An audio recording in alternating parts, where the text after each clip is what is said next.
আমরা অন্যায় বিচারের মাধ্যমে কারো শাস্তি হোক এটাও আমরা চাই না। আবার কেউ যাতে ন্যায় বিচারকে ফাঁকি দিতে না পারে সেটাও আমাদেরকে লক্ষ্য রাখতে হবে। মনে রাখতে হবে সরকারকে 18 কোটি মানুষের 36 কোটি চোখ কিন্তু আপনাদের দিকে তাকায় আছে। সুতরাং ডানে বামে হেলে পড়ার কোনো সুযোগ নেই। আপনাদেরকে সামনের দিকে চলতে হবে, সোজা রাস্তায় চলতে হবে। জাতি আপনাদের সাথে থেকে জাতি আপনাদেরকে শক্তি যোগাবে ইনশাআল্লাহ। কিন্তু কোনো অন্যায়ের সাথে আপনারা যদি আপোষ করেন এই জাতি আপনাদেরকেও ক্ষমা করবে না।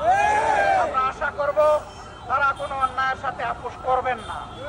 তারা ন্যায়ের উপর প্রতিষ্ঠিত থেকে জাতিকে তার অধিকার ফিরিয়ে দিবেন। এই অধিকার ডাকাতরা 15.5 বছরে কেড়ে নিয়েছে। আমরা চাই সেই অধিকার জনগণের হাতে তুলে দিতে। তবে যেন তেন ভাবে কেউ যদি ধামাচাপা দিয়ে কূটকৌশলের আশ্রয় নিয়ে কিছু করতে চান এই বিপ্লবী জনগণ মানবে না। আজকে 2 দিনের ধারাবাহিক কর্মসূচি তার প্রমাণ।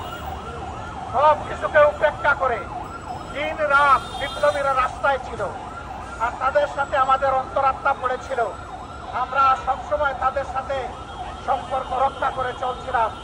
আমরা পরিষ্কার বলে দিতে চাই, জুলাইয়া আবাল বৃদ্ধ বনিতা শিশু মা বোনেরা সহ সবাই যেমন রাস্তায় নেমে এসেছিল, আগামী দিনে যেন আর এমন পরিস্থিতি তৈরি না হয় যে আবার আমাদেরকে রাস্তায় নামতে হবে। রাস্তায় নামার আগে এই দাবিগুলো আমাদেরকে পূরণ করে দিয়ে দিবেন আপনারা।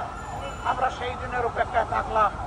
আজকের অধিকার বাস্তবায়নের আয়না ফ্যাসিস্ট আওয়ামী লীগকে নিষিদ্ধ করার এই দাবিতে যে বীর সন্তানেরা ঢাকা সহ সারা বাংলাদেশে আন্দোলনে ঝাঁপিয়ে পড়েছিলেন, আমি আরেকবার সেই বীরদেরকে বিপ্লবী অভিনন্দন জানাচ্ছি। আমাদের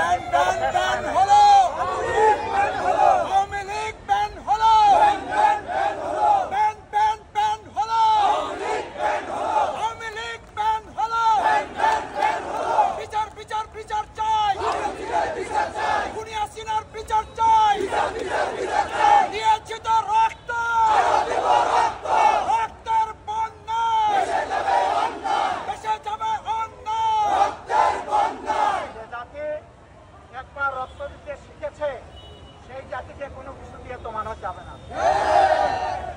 রক্ত আমাদের সন্তানেরা দিয়েছে, রক্ত দেওয়ার জন্য আমরা প্রস্তুত আছি। তারপরে ইনশাআল্লাহ এই জাতির অধিকার মহান আল্লাহ সাহায্য নিয়ে আমরা আদায় করে ছাড়ব। সবাইকে বিপ্লবী অভিনন্দন। আজকের মতো এখানেই শেষ। রাজপথে আন্দোলনে আবার দেখা হবে জনগণের অধিকার আদায়ের আন্দোলনে। আসসালামু আলাইকুম।